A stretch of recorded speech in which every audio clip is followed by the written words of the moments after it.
Khalil, on your long run, were you surprised to see Justin come up from behind you? No, he does that a lot actually. But just all year, I've always seen him, just trying to get in the way, block somebody downfield for us. Or he's always running to the ball, so I wasn't surprised at all. On that play, what opened up so nicely for you to allow that thing to spring the way it did? Just O-line just doing a good job of just letting me get to the second level. And then once then, it's our job to make that last guy miss. But, the whole cutback lane really just opened up. I was able to just see it and hit it, so. You were supposed to talk about riding the hot hand between you and David. What is that like when you can rattle off a big run and get to stay in? Does that help you? Definitely does.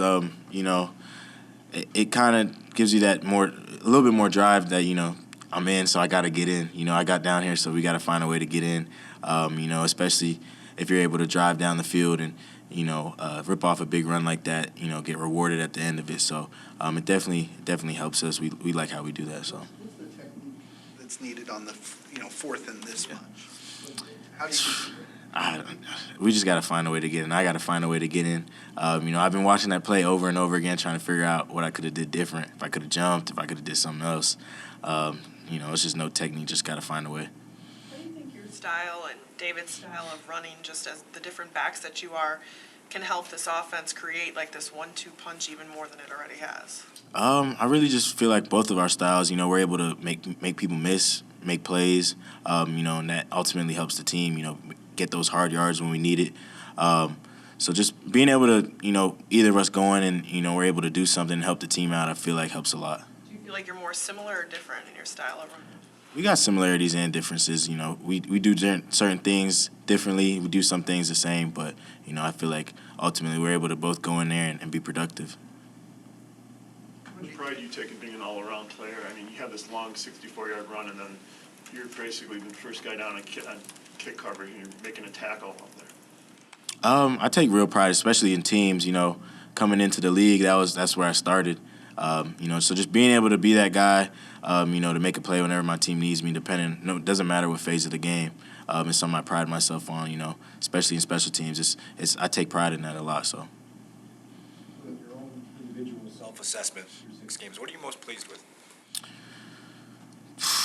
Honestly, I don't really have too much I'm pleased with. I'm more focused on, what I can do better, what I need to improve to get better, to help us win, to find ways to win, to find ways to get the ball in the end zone, in the red zone.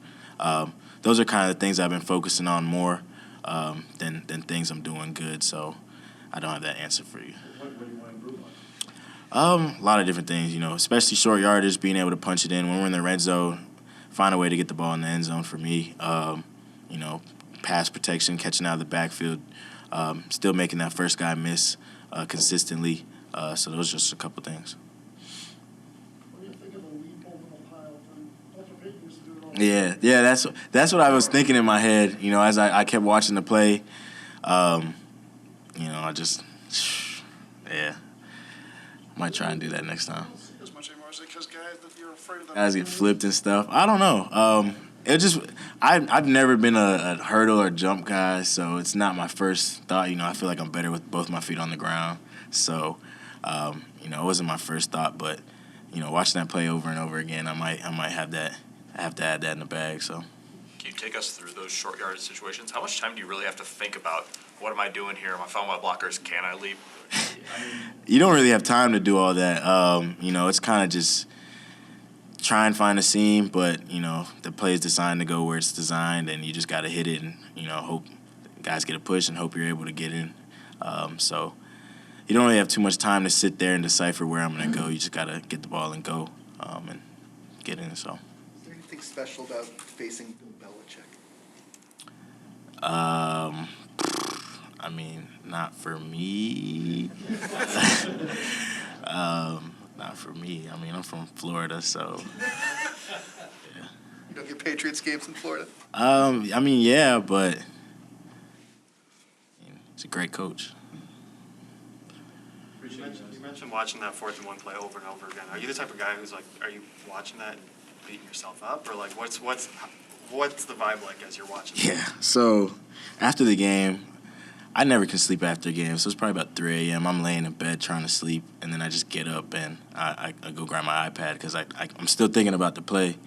Really just trying to figure out what I can do differently if I'm presented that situation again. You know, how can I get in? What could I have done different? Just so that if I'm in that situation, when I'm in that situation again, you know, we have a different outcome. When do you get to bed? I never sleep after games. Probably like 3 or 4 a.m. You know, I sleep for like a couple hours, wake up 7, and then go about my day. You're from South Florida, right? Yeah. Did you grow up a Dolphins fan? No. No. So you didn't have nightmares about Bill Belichick as a kid? No, I didn't. All my teams, honestly, my favorite college teams and NFL teams growing up were all out of state. So, you know. They weren't in Florida, though, so. Too personal. We've crossed the line here. I'll ask you what football teams you like. Is the answer the Packers? Is that what? Oh, no. Nothing that shameful with that.